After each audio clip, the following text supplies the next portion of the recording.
power lines are the same all over the world, essentially, right? Everybody builds them essentially the same way, maybe different voltages, but we all have the same problem. It's a global energy grid that we're dealing with, and so I'll let you go ahead and. Yeah, that's very true. Something I say all the time: a wire is a wire is a wire.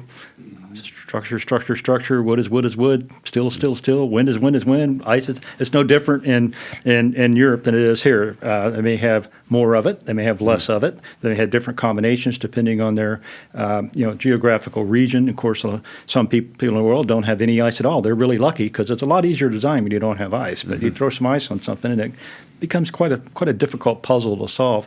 And then the other thing that probably the more difficult part is when it comes to codes and standards. We're kind of talking about ASC codes and standards and what Wes and I have been involved in for 20 plus years now, more for you. We have our codes, but not everybody in Europe follows our code. They have their own codes, and they believe that wind blows differently.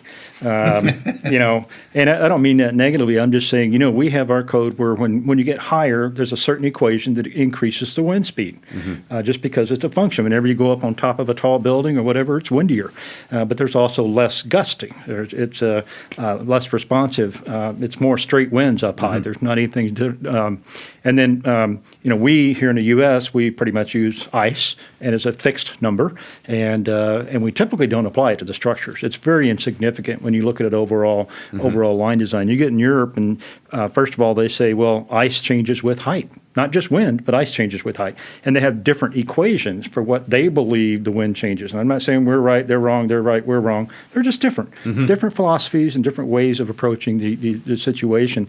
And then in Europe, they actually change the ice thickness with height.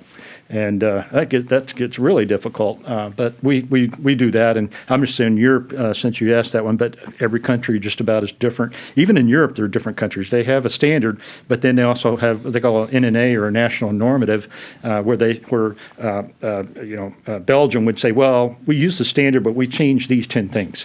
So we have to have an NNA for Belgium. We have to have an NNA for Germany. We have to have one for France. We have to have one for all these different places. So even though they may use the same code, they still make their own tweaks, and keeping up with that is quite difficult, to be honest. But that's why we are where we are, because we do that all around the world. And just to wrap that question up, Australia, New Zealand, you start talking about other places, India and stuff like that. Every one of those places, we have to adapt their codes and standards. Same stuff, same design applications. It's just different ways of calculating what that wind increase is going to be or whatever.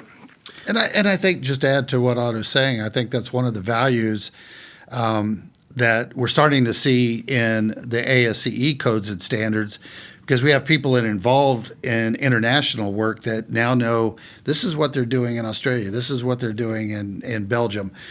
So I think from that standpoint, it's helpful that we look at all the different points of view and try to understand, not anybody's right, everybody's right, but I think at the same time, it's good to hear what everybody's different ways of doing things are. We can make it maybe some composite of that at some point in time.